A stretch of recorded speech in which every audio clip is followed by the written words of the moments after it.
ไปโพมาทั้งนี้ได้จังไดเอาไปโพมาได้จังไดเป็นน้ำนี่เลยจ้ะไปกับไอ้เจ็บไปลืมเอ่ยอ๋อจ้าจ้าไปที่โคพี่น้องนี่บ่แม่นสร้างคอนเทนต์บ่นี่เรื่องจริงบ่นี่เรื่องจริงเป็นหยังนี่เอาอีกแกอีกดูเดินจ้ะแกแล้วน้องสเต็กแกหลายบานกระปังดำแกแล้วกินเลยขอบใจเด้อแม่พิมที่ซื้อของกินมาให้เอ้ยขอให้แม่พิมสุขภาพแข็งแรงอายุมันคนยืนความเจ็บใจได้ความหายใจมีเด้อ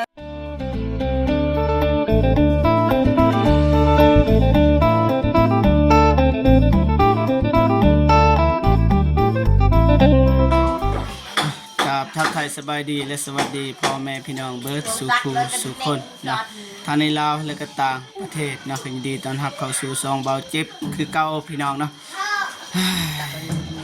มืดพี่น้องมืดตึบเลยพี่น้องตอนนี้เบาเจ็บก็อยู่เทิงบ้านของบ้านพี่สาวของน้องเดิมพี่น้องเนาะวันนี้ก็มาหาพี่สาวน้องเดิมแล้วก็น้องเดิมพี่น้องเนาะเพราะว่าน้องเดิมก็อยู่บ้านพี่สาวเป็นทีมห้อยพี่น้องเนาะเดี๋ยวเราเจ็บสิพาไปเบิ่งนำกัน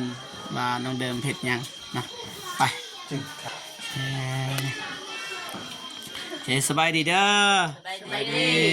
กินข้าวFCสบายดีน้องยังได้ลืมเลยเวียงแก้วน้องเวียงแก้วสบายดีสบายดีน้องเดิมสบายดีแซ่บสบายดีเด้อพ่อแม่พี่น้องคุณยายใจบุญทานสบายดีFC ทั้งไทยทั้งลาวที่ต่างประเทศที่อยู่ในบ้านสบายดีเบิร์ดมือทุกคนเด้อส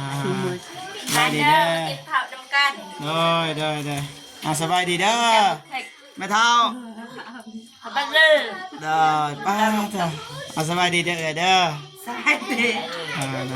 สบายดีน้องละนี่ได้มาเห็นได้ยังกินแรงแก้วจ้าไปที่โคพี่น้องนี่บ่แม่นสร้างคอนเทนต์บ่นี่เรื่องจริงบ่นี่เรื่องจริงอ้าวแม่นบ่กินเป็นประจำเนี่ยก็แซ่บเลยเจ้าไปที่โคแกไปอีกคู่บ่นี่ได้โอ้ยแม่พิมพ์เอ้ยเบิ่งเด้อเจ้าไปที่โคนะอยากให้แม่พิมพ์เห็นพี่น้องโอเคพ่อแม่พี่น้องเนาะบ่มีของกินพี่น้องเบาเจ็บไปจัดให้เนาะเพราะว่ามีเครื่องผู้ใหญ่ใจดีและเพิ่นฝากมาให้เบาเจ็บไปให้พี่น้องเนาะให้ครอบครัวของพี่สาวของน้องเดิมพี่น้องเนาะเป็นยังโอ้เป็นละลูกสาวบ่เป็นยังโอเคมาหมอบไปเลยพี่น้องเนาะนี่ได้จังยาแล้วได้แล้วไม่อ้าวแกะวันนี้แกะเบิ้งโดยมียังแน่เอาแกะนี่แกะเบิ้งก่อนแกะมันเบิดก่อนให้พ่อพี่น้องได้เบิ้งว่ามียังแน่พี่น้องนะยำมาม่าพี่น้องนมขนมตะวาก้อนหนึ่งก็จะแกะให้อันนั้นกินนะนี่พี่น้องแล้วก็มีไข่พี่น้องเนาะไข่ซองแตะพี่น้องโอเคไม่ได้ว่าให้เอื่อยแกะเลยเลยสู้กินเลยนี่ปลาป่องฮันแกะแล้วถ้วยบวงก็เกิดให้เป็นจังเจ็บหนักเตียนฮะ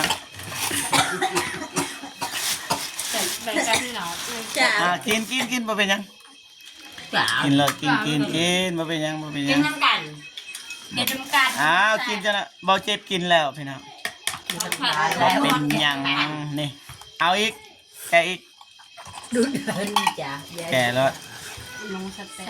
แกหลาย บ้านกระปังบ้าน แก่แล้วกินหลายๆแล้ว ปัสสัน เอาอีกบ่แกอีก บ้าน แล้ว พอแล้วเอากินกินกิน ประหยัดเจ็บประหยัด เป็นประหยัด มีข้าว เนี่ย กิน ไข่อเมียนเด้อไปอันนี้ก่อนจะหน่อยสิเบาเรื่องเครื่องนี่กินก่อนกินให้มันอิ่มก่อนยังว่ากันพี่น้องนะของเดิมเอา ตัดปลอด อยากถามน้องเดิมนะบัดนี้นะไปโพไปโพมาทั้งนี้ได้จังไดเอาไปโพมาได้จังได เป็นน้ำนี่ไว้จ้ะ ไปกับไอ้จะไปลืมเอ่ย อ๋อมืออื่นกลับอีกแมน ทอดจานมาเลย คือฮอดลานพี่น้องเพราะว่าเบาเจ็บกับมื้อนี้ก็สิมานอนนี่แหละดูทงวายแต่ว่าไปนอนเฮือนหมู่พี่น้องเนาะก็เลยน้องเดิมว่าอยากไปหาเอื้อยคือกันนะเขามีธุระหน่อยหนึงเบาเจ็บส่วนพี่น้องเนาะบ่แม่นว่าย้อนน้องเดิมมันนั่นดอกเบาเจ็บอยากให้มานะเพราะว่าอยากมอบเครื่องของให้มีน้องเดิมนํพี่น้องเนาะน้องเดิมแล้วก็มามื้ออื่นตอนเที่ยงเบาเจ็บก็สิพาน้องเดิมกลับบ้านพี่น้องแล้วก็ไปซื้อ เป็น อุปกรณ์การเฮ็ดห้องน้ำพี่น้องเนาะก็ประมาณนี้พี่น้องเนาะกินมาจอมบอง เลี้ยงแก้วกินอิ่มๆเด้อเนาะกิน กินไอ้แจ็บ อิ่มแล้วให้กินเลยให้กินเรียบร้อยแล้ว ทะเลยยะ นี่อันนี้นี่ป้าของน้องเดิมพี่น้องเนาะเลี้ยงแก้วเป็น ร้าน อันนี้เลี้ยงของน้องเดิมนี่น้องเดิมอันนี้เด้น้องคนนี้เด้ ร้านลูกเอ้ย ลูกเอื้อยเนาะ โดย อันนี้แม่อันนี้เด้ ร้าน ลานนี่อันนี้ลูกของเอื้อยเนาะโอ้เอื้อยของป่าป่ะ โดย อ๋อนี่เอื้อยของป่าพี่น้องนะนี่สบายดีเด้อบ่าวสบายดีโอ้ขาแซ่บกอดลูกพี่น้องนะดูแลเมียนี่กินข้าวเซยนี่บ่วนนี่นี่แหละทางบ้านเบาเจ็บแล้วก็ทางบ้านของพี่สาวของน้องเดิมผู้ชายก็แบ่งกันนี่แหละลูกหลานก็ได้ แบ่งกันแทน แบ่งกันเฮ็ดแบ่งกันดูแลพี่น้องนะ แข่งกันอุ้ม ทางอันนี้ถือว่าสุภาพบุรุษนะทางบ้านเฮาว่าบ่ให้เมียเฮ็ดคนเดียวเฮาต้องแบ่งกันพี่น้องเนาะ เมียเฮ็ดเขากินยังข้าวยังน้ำ แม่ เบิ่งโลก เบิ่งลูกคันเมียเบิ่งลูกผัวเฮ็ดแนวกินแนวอยากพี่น้องเนาะแบ่งกันพี่น้องเบาเจ็บก็เป็นนั้นแล้วคันเบาเจ็บได้เมียพี่น้องแต่ว่าตอนนี้นี่บ่ทันมีเมียพี่น้องแต่ว่าผู้สาวมีอยู่ผู้สาว FC คือสิรู้จักกันแหละ กดแบบ ว่าเป็นผู้ใดแฟนของเบาเจ็บเนาะแต่ว่าบ่ทันเปิดโตวจักเทื่อเพราะว่าดูใจกันก่อนนะไตต้นเด้บอกละกินนี่กินแจ่วพี่น้องเรื่องจริงเด้พี่น้องบ่แม่นว่าเฮาสิกินคู่มื้อกับบางมื้อบ่มีนะพี่น้องเฮาสิกินแบบนี้ มีของกินมี แม่น แก้ว แม่นแต่ว่าบ่แม่นคู่มื้อเด้พี่น้องให้เข้าใจจังซั่นบ่แม่นว่าเฮากินแจ่วตลอดบ่แม่นบางมื้อซื่อๆพี่น้องบ่แม่นว่านี่อันนั้นก็ประมาณนี้พี่น้อง มาเลยเด็กแหละโคกได้แล้วแหละ กินไม่เท่าอยากให้ไม่เท่ากินหลายๆนะเอาแกอีกปลาปองนะแกอีก พาแล้ว พอแล้วป่ะ แล้ว กินเบิ่มมั้ยขนาด ขนาดกินมาเบิดนะปลานะน้องอันนี้คือบ่กินเขากินไว้บ่กินบ่ มาหลังจาก อ่า มักในจานเต็ม นั่นนี่เลยพี่น้องบางมื้อก็กินของแซ่บบางมื้อก็กินแบบนี้แหละทางบ้านเฮาก็ซ้ำบ้านเฮานี่แหละใส่แต่กินซีนกินเฮาก็ กดแบบ นั่นนี่แหละ เลย ขอแต่ว่ามีข้าวก็โอเคแล้วนะพี่น้องนี่มีข้าวก็โอเคแล้วเบิดแต่ว่ายักข้าวนี่ ย่าง ยัง ได้ บ่ กิน โอ้ยังน้อยเดียวพี่น้อง ได้เอ็ม พอดีอิ่มเนาะอืมกินได้น้องเดิมเด้อมื้ออื่นกลับบ้านแล้วเดิมนี่กลับประมือ จับเดิมก็สบายสบายมาเอ็น ตอนแรง 1 โมง1 โมงตอนเช้าให้น้องเดิมไปเฮ็ดหยังก็ได้ แต่ว่าตอนแรงกลับเพราะว่าเขาสิไปซื้อเครื่องของเพราะว่ามือฮือก็เฮ็ดห้องน้ำต่อพี่น้องเนาะมืออื่นนี่สิซื้อทรายซื้อแห่ซื้อปูนซื้อซื้อหยังแน่ลืมละอุปกรณ์การเฮ็ดห้องน้ำนั่นแหละพี่น้องแต่ว่าตอนนี้นี่มาเบิ่งเฮือนเขาพี่สาวกินแจวมื้อนี้แหละ ก็ มื้ออื่นน่าจะมีและปลาป่องไข่มาไปน้องมุกกินข้าวมาแต่ใช่สบายดี สบายดี นบดีสบายดีมาแต่ใช่ ใส่กับ กับดักหนู แม่น เคยได้อยู่บ่ เลือดดอย เฮ้ย มื้อตอนเช้านี่ได้จักโตขึ้นว่ามื้ออื่น ชาวบ้าน ตัวเดียว ตัวเดียวบัดแต่ละมื้อได้แต่ก่อนนี่ได้จักโต ตัวเดียว ตัวเดียวคือกัน แม่น ใส่กับเท่าไรได้บ่หาหลัง บอ เท่าไร ลังเดียว อ้าวแต่ลังเดียวก็ได้โตหนึงแสดงว่าหนูเต็มแล้วใส่เหล้าเข้าบ่ ยัง ใส่อยู่ใส่บนเงียเห็นบ่ โอ้จ้า ไปกันเพื่อน หรือว่าเหล้าเข้า อันดูก่อนเปิดในปีดอย อ๋อบนเงียพี่น้อง โต้ใครจะประกันเนี่ยแกก็ไปเอา บ่เป็นหยังบ่เป็นหยัง เขาไปเอา บ่เป็นหยังบ่เป็นหยังบ่ใส่เสื้อกะยาแล้วบ่เห็นเนี่ยอยู่ทางหลังแม่เฒ่ากินข้าว กิน นี่กินข้าวโอ้ยแม่เฒ่าก็ได้ ตัดต่อ มากินข้าวกินข้าว กระตุกดาบกระจับกระดูกหัวกระตุกซิมแปด กิน กินเด้อกินเด้อเบิดเลย จ้าเด้อ ข้าวเบิดเลยพี่น้องนี่ ยังไข่เป็ด นี่น้องนี่บ่ทันแน่บัดนี่ เย่อาจจะ คือบ่แกะให้ลูกให้หลานกินนี่ ก็เจนก็จะ อืมกินแล้วก็ย่อแล้วก็สิเว้าเรื่องเครื่องนี้ให้มันละเอียดพี่น้องเนาะ เงินมั้ย อันเอมน่ะสิเว้าเรื่องเครื่องแล้วบัดนี้ ยองจ้า ว่าเฮ็ดหยังนี่หยังอะนะของไผพี่น้องเนาะเขาจีบก็มาได้เล่นกีฬาพี่น้อง ก็เหมือนแบบเดี๋ยว ไปลงคลิปแล้วก็รอท่าช่วงอัพโหลดคลิปเขาก็ลงไปเล่นกีฬาเลย เพราะว่ามีเสือยืมทรงเสืออยู่นี่แหละแต่ว่าเสือในของโบเจ็บนี่นะแต่ว่ายืมทรงของนาบาวคนรอเพิ่นพี่น้องเนาะทรงไผ่ ถอให้ได้จริงทุกคัน ทรงไผ่นี่ ส่งถาม เพราะว่าทรงผู้หญิงเอาไว้ได้ กูส่งแพท ฮะอย่าได้ เล่นใหม่ เอากินข้าวเบิดเลย มาแล้ว ข้าวเบิด โดย ตายเกียงตับพี่น้องกินแต่แจ้ววะนี่ นี่ เราเจ็บก็ย่อมนะข้าวเบิดพี่น้อง มากินเนาะ ก็จะได้มา โอเคกิน จะจ่ายจะน่าเอายืนตูนคนไหนได้แต่ก็ ไปมาบ้านนี้ไว้อยู่กลางวันนี้บ่แบ่ง แตะดังนี่นาเลย กินเนาะบ่เป็นหยังมาให้กินบ่แม่นมาให้เบิ่ง มันก็ ปั่นนี่น้องเวียงแก้วอีหยัง ปะสีก็เป็นคัน ปั่นกันพี่น้องเนาะท่านเดี๋ยวนะคนละปองคืออาจจะครบอยู่ เจ้าหยอก ปลาให้ลูกแน่แล้วนี่ก็ได้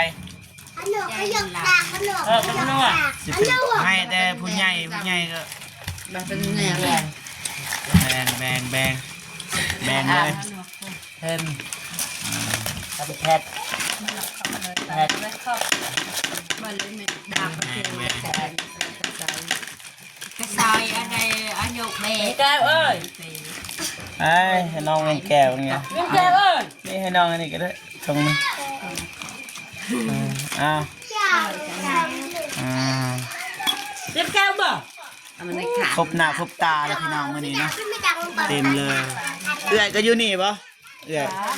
อยู่หันปะไปอยู่กับผัว มาเล่น อันนี้ลูกสาวปะโอ้ลูกสาวพี่น้องอายุจักปีเลย13 ปีแล้วพี่น้องมาลินมาเที่ยวเนาะ มาเล่นมากินข้าว บอกว่า น้ำ ก็ แรง ไม่หล่อ มากินมาเอื้อยสบายดีเด้อเด้อ ไปดีแบบเจ็บ โอ้ ขอบใจหลาย ว่าคือบ่พอใจนี่เอื้อย โอ้ชักสิยังว่าพอใจกันสบายดีขอบใจหลายที่ได้กินขนมแบบเจ็บมาให้ บ่เป็นขนมบ่เจ็บเด้อพี่น้อง นั่งกันหน่อย ขนมมะม่วงเหรอ ขนมผู้ใหญ่ดีๆแหละ ขนมคุณยายใจดี ตัวเหลือเอา หลาย ตกเสียดายจุ้ง แบบของกระดำ กินแซ่บบ่แม่เฒ่า ภาพ แซ่บอยากอีกบ่ ยาก มื้อหน้าเอาอีกบ่ อ้าว พอแล้ว บ่มีแล้วมื้อหน้า มันมีก็เอาคุณ บัดบ่เจ็บ บ่หาย บ่เจ็บรวยก่อนกันบ่เจ็บรวยสิซื้อมาให้ ได้กินมันในอันก็ขอบใจหลายๆเลย โดย น้ำคุณใหญ่ อบอุ่นเนาะ ใจบุญ อบอุ่นหลายครอบครัวนี่สามัคคีปาดเถอะ อ๋อหนู เบิดเปลี่ยนตับนี่แหละทางบ้านเฮาเนาะเสียเมียนก็บ่ได้พี่น้องเพราะว่าเห็นลูกหลานจะกินก็แบ่งกันนะเอากินซะกิน ลูกหลานแม่เองเลยตัวนี้ แม่นลูกหลานเองนั่นแหละอ่ะ ร้านนี้คนทุกข์คนยาก อ่าโอเคบัดนี้มา รวย มาบัดนี้ติดเข่าออกบันอันเด้ข้างล่าง ปลากระป๋องกลัวอย่างเงี้ยจ้ะ ตัวแกะก็แกะบ่เป็นหยัง ตาม เพราะว่าเขามาให้กินว่ามันมาให้เบิ่งพี่น้องเนาะขอบพี่น้องเนาะอิ่มแล้วบ่ เอง โอ้พร้อมกันเนาะสำนัดกันสำนัดกันเนาะไปเท่าเนาะ ทำนักกัดกันและลูกเขาเองก็ โอเค ทำกันเลย ฟังเด้อบอกเจ็บสิว่าอันนี้มันเครื่องของเมพิมพ์เราฝากตำบลเจ็บนี่แหละมาให้ครอบครัวของพี่สาวของน้องเดิม เพราะว่ามื้อนั้นนี่พี่สาวของน้องเดิมมาซอยแล้วก็นี่พี่อ้ายแล้วก็ซอยหลายๆคนแม่พิมพ์เราก็เห็น เพราะว่าเขาไม่ได้ให้เงินนะประมาณแบบนั้น แม่ก็เลยซื้อมาม่าปลาปองขนมไข่แล้วก็นมให้ครอบครัวเฮานี่แหละกินนำกันแบ่งกันกับน้องอันนี้ได้เงินแล้วแต่ว่าอยู่นำกันในครอบครัวก็แบ่งกันกินก็ประมาณนั้นเพราะว่าแม่เพิ่นสงสารเพราะว่ามื้อนั้นเขาบ่ได้เอาเงินให้แม่นบ่เพราะว่าเอื้อยก็ไปซอยด้วยเพราะว่าเอื้อยก็มีภาระมาซอยน้องอันนี้ก็มาซอยพี่น้องนะเลยบริจาคเงินพี่น้องก็เลยแม่พิมพ์เราเห็นโอ้ว่าเฮาบริจาคเงินนะแม่ก็เลยซื้อเครื่องนำห่านเบานุ่งนั่นแหละแล้วก็มาส่งให้เบาเจ็บส่งต่อพี่น้องเนาะก็ประมาณนี้ไม่แต่ว่าอยากให้เรื่อยหรือว่าครอบครัวผู้ใดผู้หนึ่งขอบบุญขอบคุณขอบอกขอบใจแม่พิมพ์นั่นแหละที่เมตตาสงสารส่งของกินมาให้ประมาณนี้พี่น้องเนาะโอเคไม่ได้ว่าให้ผู้ใดผู้หนึ่งอวยพรก็ได้ผู้ใดเลยตัวแทน ป้ามาดู มาโมเห็นทางนั้นก็ยาละโอเค ขอบใจเด้อแม่เพ็ญที่ซื้อของ ของกินมา ของกินของกินมาให้ เอ้ย ก็ ขอให้แม่เพ็ญ สุขภาพ สุขภาพแข็งแรงอายุมันคนยืนความเจ็บอย่าให้ได้ความไข้ใจมีเด้อแม่เพ็ญปรารถนาสิ่งใดขอให้ได้สิ่งนั้นเด้อ สาธุโดยโอเคมาทางป่าอีกหน่อยหนึง เอาหน่อยหนึง ขอบใจเด้อแม่พิมพ์ โดย ซื้อของกินมาให้ โด ขอย ให้แม่พิมพ์สุขภาพแข็งแรงให้ร่ำให้รวยปรารถนาสิ่งใดขอให้ได้สิ่งนั้นสาธุ เอาน้องเดิมหน่อยหนึงน้องเดิมหน่อยหนึงตื่นเต้นอีกละ ขอบบุญขอบคุณเด้อทางพยายใจบุญอยู่พังไทยแม่เพ็ญที่สงสารเมตตาด้วยน้องเดิม และน้องเดิมเดินมาตลอดก็คอย แม่เพิ่มสุขภาพแข็งแรงอย่าเจ็บอย่าจนให้ล้ำให้รวยให้แข็งปังๆเฮ็ดเวียกการงานใดก็คอยประสบความสำเร็จให้อายุมันขวัญยืนนอนให้ได้เงินหมื่นตื่นให้ได้เงินแสนไปใดก็คอยไปฮอดจอดถึงมีคนหักคนหอมปรารถนาสิ่งใดก็ได้สิ่งนั้นเด้อแม่ ประมาณนี้พี่น้องเนาะ แกปิดเด้อเป็นไกลเลย จ้าประมาณนี้พี่น้องเนาะโอเคไมแต่ได้ว่าเบาเจ็บก็สิจบคลิปก่อนเนาะยังไงก็ขอบคุญกับคุณผู้ใหญ่ใจดีและ FC ทุกท่านก็มาให้กำลังใจเบาเจ็บตลอดมานะยังไงก็ขอให้พ่อแม่พี่น้องจงมีแต่ความสุขสุขภาพแข็งแรงประสบผลสำเร็จในหน้าที่การงานไปที่ใดก็ขอให้ไปฮอดจอดถึงความเจ็บบ่ให้ได้ความไข้บ่ให้มีอย่าเจ็บอย่าจนแต่ก็ขอให้ลำรวยๆยิ่งขึ้นไปเด้อนะสาธุเอาคลิปนี้เบาเจ็บก็สิจบอยู่บนนี้เลยพบพอกันคลิปหน้าสำหรับคลิปนี้ขอกล่าวคำว่าสบายดีเด้อบายบายบายบายเด้อไม่เท่าเด้อ สบายดี